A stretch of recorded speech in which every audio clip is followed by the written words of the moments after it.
Hi guys. So I've done a couple little videos on some drinks found throughout Dishonored using what information is available. I think there's really not much more you can expect from me on... Oh, for... Okay, let's do this. For the gin sling, we have a recipe and explicit instructions. For King Street Brandy, we have at least a few components and descriptions. For cider, we have, well, nothing. It's cider. So what am I supposed to make from that? But no reason to let that stop me. We know that Gristol is known for its apples. My apple! Who do you think you are? And Paddy's Old Gristol Cider is a brand popular even in Karnaca. Beyond that, there's not much to go on. At the beginning of Dishonored, Sokolov is painting High Overseer Campbell, using a decanter of cider to distract the eye from his subject. No idea if this is Old Paddy's or some fancier brand.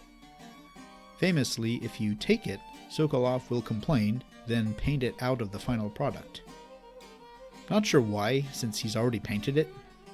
Anyway, I'm going to try and make something similar to what might have been in that decanter. Cider apples are generally different from the eating apples you find in grocery stores. However, it's not easy to find them outside of cider orchards. However, the minimal amount of research I did, meaning a few minutes searching on Reddit, says that in some places eating apples were used for cider as well. So I think I'm within the bounds of plausibility, whatever I use. There are actually a lot of cideries around my area as well as orchards, but good luck getting them to sell you their juice stock. And no, I don't own my own cider press, believe it or not. So I did the next best thing and got some sweet apple cider from the local farmer's market, made right here. For those outside the US, this is basically sweetened, unfiltered apple juice.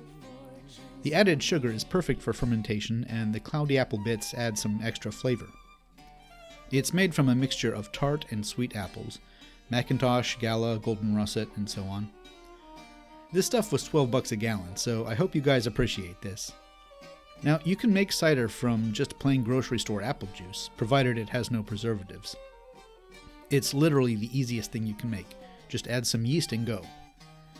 But it won't be very good without a couple more steps.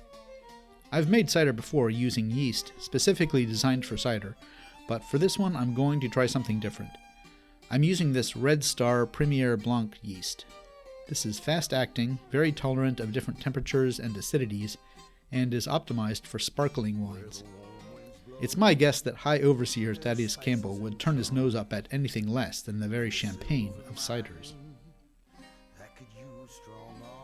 Another thing modern brewers often use is yeast nutrient, extra amino acids for the yeast to munch on in addition to the sugar.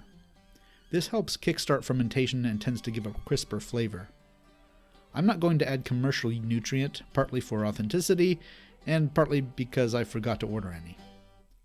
But I found that there are good substitutes, particularly orange peel and chopped raisins, so that's what I'll use here. This will also add some additional flavor.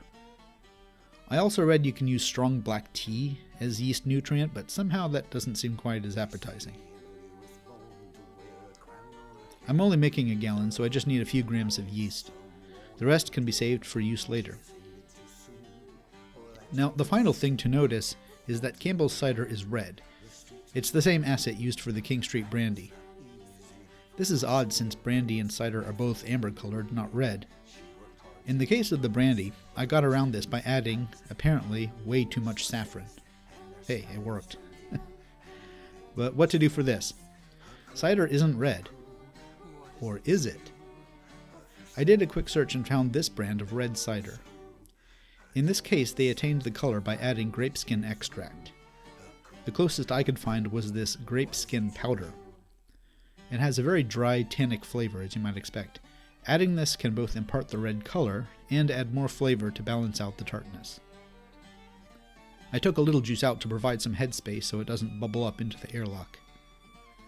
Now with all the ingredients added, we mix it up, attach our airlock, and wait. This yeast works best at cooler temperatures, so I'm leaving it in a part of the house I don't need to heat. Fermentation should take about a week. A day or so in and you can see the yeast hard at work.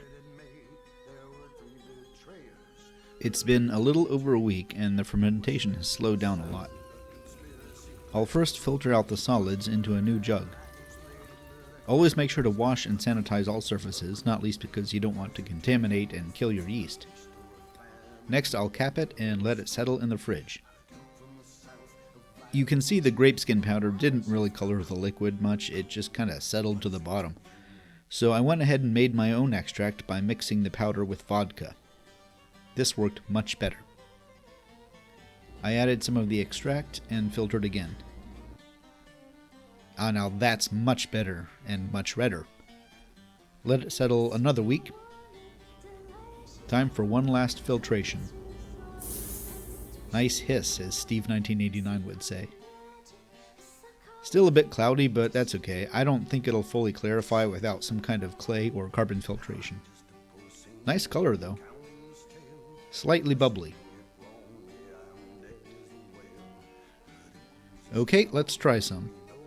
I got these glasses because I thought they looked a bit like the main glasses in Dishonored. I don't know. Very citrusy aroma, still somewhat yeasty. Fruity. Wow, and it actually doesn't taste too bad. I'm kind of surprised. Again, citrus, fruit, and some yeast. Very dry, no remaining sweetness at all. No idea what the alcohol content is, but it's got to be pretty decent. Slightly effervescent. Nowhere near fully carbonated like draft cider, and this was pretty much what I was going for. Bit tannic, but not as much as I was afraid of given how much grapeskin powder and extract I added. I think High Overseer Campbell would approve. A fine addition to his creepy secret chamber. Since I imagine he wouldn't accept anything as common as Old Paddy's, I'm going to pretend this is some other brand. So there it is, my best approximation of Gristol Cider based on what little info we have. I really think that's the only drink left I could possibly try to make. Hey, thanks for watching to the end of the video. Just a reminder, my latest work in progress, While We Bleed, still needs a beta reader. If you'd be willing to give feedback on all or just part of the manuscript, please check out my previous video on that and let me know. Thanks again.